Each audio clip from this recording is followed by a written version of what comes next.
नमस्कार, मैं हूं प्रशांत भारद्वाज और आप देख रहे हैं न्यूज रूम पोस्ट। पूर्वोत्तर के 3 राज्यों नागालैंड, त्रिपुरा और मेघालय में हुए इलेक्शन रिजल्ट के लिए वोटों की गिनती जारी है।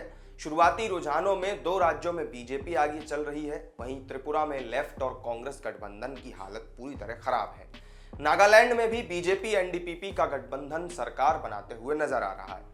मेघालय की 60 विधानसभा सीट और नागालैंड की 59 विधानसभा सीटों के लिए 27 फरवरी को मतदान हुआ था, जबकि त्रिपुरा की 60 सीटों के लिए 16 फरवरी को वोटिंग हुई थी।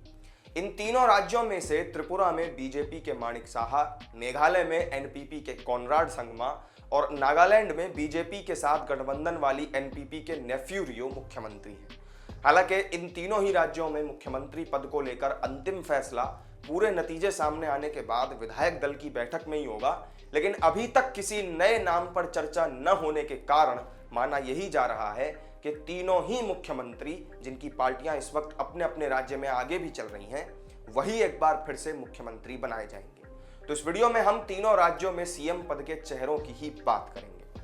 तो चलिए सबसे पहले बात कर लेते हैं त्रिपुरा की। त्रिपुरा में एंटी इनकम्बेंसी की काट ढूंढने के लिए बीजेपी ने बिप्लब कुमार देव को हटाया और उनकी जगह माणिक साहा को मुख्यमंत्री बनाया गया। अब माना यही जा रहा है कि जिस तरह त्रिपुरा में बीजेपी वापसी करती हुई दिखाई दे रही है, उसको मद्देनजर रखते हुए एक बार फिर से माणिक साहा को ही मुख्यमंत्री चुना जा सकता है। साहा को मुख्यमंत्री बनाने की वजह उनकी साफ सुथरी छवि और पार्टी में उनका प्रभाव भी बताया जा रहा है। माणिक साहा पेशे से डेंटिस्ट हैं और उनकी छवि बेहद साफ मानी जाती है।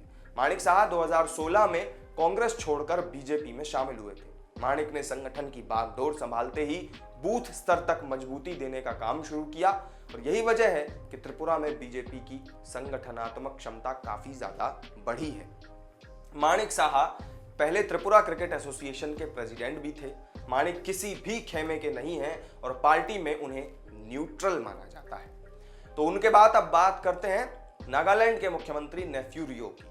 नागा पीपुल्स फ्रंट के सबसे दिग्गज नेता कहे जाने वाले नेफ्यू रियो ने 2003 में उत्तरी अंगामी 2 विधानसभा सीट पर जीत हासिल करके मुख्यमंत्री की जिम्मेदारी संभाली थी। उस वक्त उन्होंने कांग्रेस से अलग होने के बाद अपनी पार्टी गठित की थी। इसके बाद उन्होंने 2008 और 2013 में जीत हासिल की। इससे पहले जनवरी महीने में वो नागा पीपुल्स फ्रंट से अलग हो गए थे और नेशनलिस्ट डेमोक्रेटिक पार्टी से जुड़े थे। इस पार्टी की स्थापना मई 2017 में उनके ही समर्थन से हुई थी। अपनी नई पार्टी की चुनावी जीत सुनिश्चित करने के लिए उन्होंने बीजेपी के साथ गठबंधन करके मैदान में उतरने का फैसला किया था। एक बार फिर से यही कहा जा रहा है कि वो एनडीपीपी और बीजेपी के गठबंधन वाली सरकार के मुख्यमंत्री होंगे। तो अब आते हैं मेघालय के मुख्यमंत्री कॉनराड संगमा पर। एनपीपी मेघालय में जबरदस्त बढ़त लेते हुए नजर आ रही है और मौजूदा सीएम कॉनराड संगमा एनपीपी के सबसे दिग्गज नेता हैं।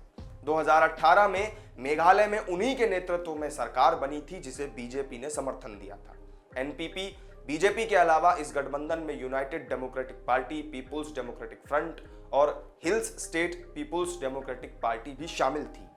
एनपीपी का गठन कॉनराड संगमा के पिता और वरिष्ठ कांग्रेस नेता पिता पीए संगमा ने किया था। उन्होंने जुलाई 2012 में एनसीपी से निकाले जाने के बाद एनपीपी का गठन किया था। एक जमाने में पीए संगमा कांग्रेस के बड़े नेताओं में शुमार थे। इसके बाद उन्होंने एनसीपी का दामन थाम लिया था। नेशनल पीपुल्स पार्टी पूर्वोत्तर भारत की पहली क्षेत्रीय पार्टी है जिसे राष्ट्रीय पार्टी का दर्जा हासिल है। पिछली बार 52 सीटों पर एनपीपी ने चुनाव लड़ा और उसे 20.6% वोट के साथ 20 सीटों पर जीत हासिल हुई थी और उन्होंने बीजेपी और दूसरे क्षेत्रीय दलों के साथ मिलकर सरकार बनाई थी। लेकिन चुनाव में बीजेपी ने सरकार से अलग होकर अपने दम पर ही इस बार चुनाव लड़ा है। तो ये थे वो नाम जो इस बार पूर्वोत्तर के तीनों राज्यों की कमान संभाल सकते हैं। इस वीडियो में मेरे साथ फिलहाल इतना ही। चुनावी नतीजों के लिए आप जुड़े रहिएगा न्यूज रूम पोस्ट के साथ। चैनल को अगर आपने सब्सक्राइब नहीं किया हो तो जरूर कर लीजिएगा। फिर मिलेंगे नई वीडियो में नई जानकारी के साथ। तब तक के लिए दीजिए इजाजत। नमस्कार।